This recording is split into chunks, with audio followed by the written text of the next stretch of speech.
So let's look at a simple example of using try and catch in order to create an exception handling logic inside of Java. I've got our Hello World project open here, and this was the project we created in the first course.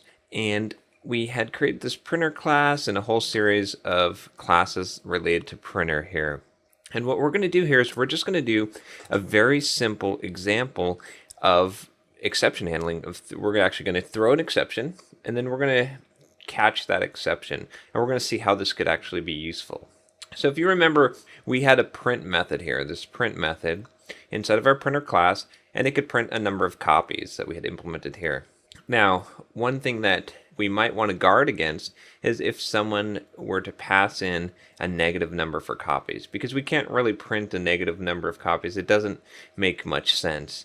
If we had that happen, this code really isn't going to have much of a problem, but because we know that this is really an impossible condition, we might want to throw an exception here because this indicates that something is wrong with the code that's calling this. So because you should never try to print a negative number of copies, throwing an exception here is something that could be argued to be a good thing to do because it would prevent possible future errors. Even though it might not cause an error now, it's sometimes good to guard against that. And this is kind of a debated topic, and I've kind of fallen on both sides of this in the past, but I can definitely see the argument either way. In this example, we're going to go ahead and do this and guard against this case. You can't obviously guard against every case and check every parameter and every method that you create in Java because you would have just so much error checking and error handling code. But in this case, it really does make sense because copies being negative is something that's invalid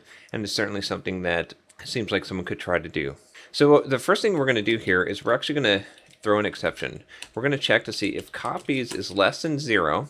So if it's a negative number, 0 would be allowed. Then we're going to throw, and this is the keyword that we use in order to create an exception. Now, a lot of times when you're writing Java code, you're not going to necessarily be using throw. Instead, you're going to be catching exceptions that other classes or maybe file IO or built-in libraries can throw. But if you need to throw an exception in your code, this is what we use in order to do that. And so in this case, we're going to throw an exception because this really is a error. It's really an error condition. If someone's trying to print less than 0 copies or a negative number of copies. So I'm going to go ahead and throw, and then we're going to create a new type of exception here. We're going to create a new illegal argument exception. So a lot of times, if you're throwing an exception, you'd actually be creating a new exception class and inheriting from one of the existing exceptions. In this case, we're going to keep this pretty simple, so we're not going to do that.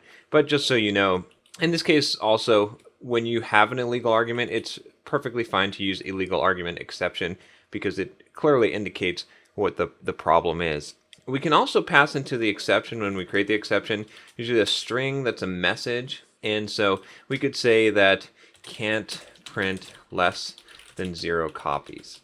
And so now that information is going to be propagated up. And this is useful for debugging to know what had happened that had caused the exception. So let's go into our Hello World main program here. And I've kind of cleared this out. And we're going to go ahead and try to print an illegal number of copies and see what happens here. First, we'll do this without the try catch. So I'm going to do printer.print, and I'm going to put -1 in here, and then we'll run this.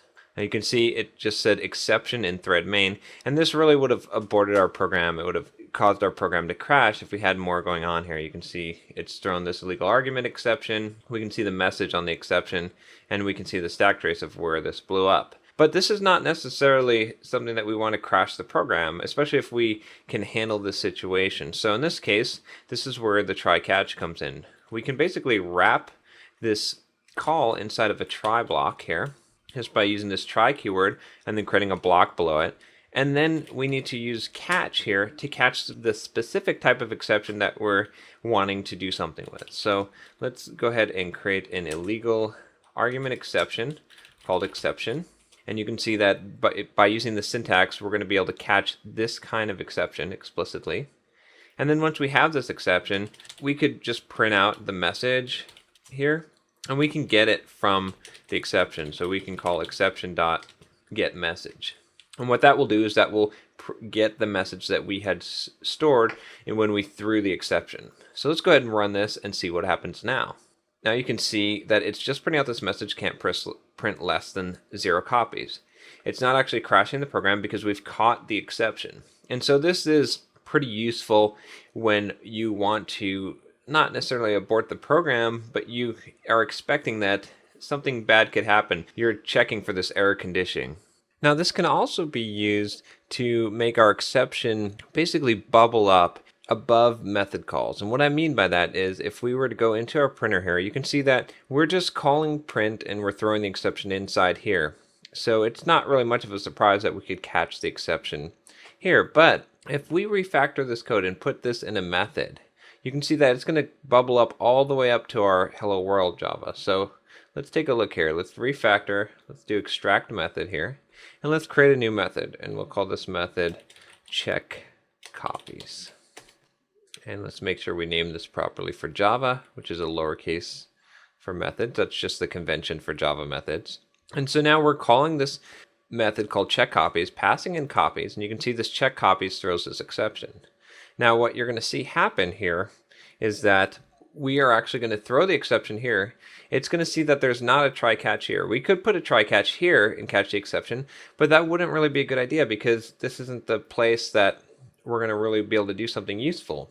Instead, we're going to have that exception go all the way up, and it'll just keep on going up the call stack until it reaches the top, in which case it'll end our program, or it reaches some catch block that's going to catch the exception. So let's see what happens when we run this. You can see we get the same result. So now what's happening is our exception is bubbling up from check copies, throws the exception here, comes all the way up, exception keeps going up, and then it gets caught right here. So that's the basics of using try and catch to catch an exception.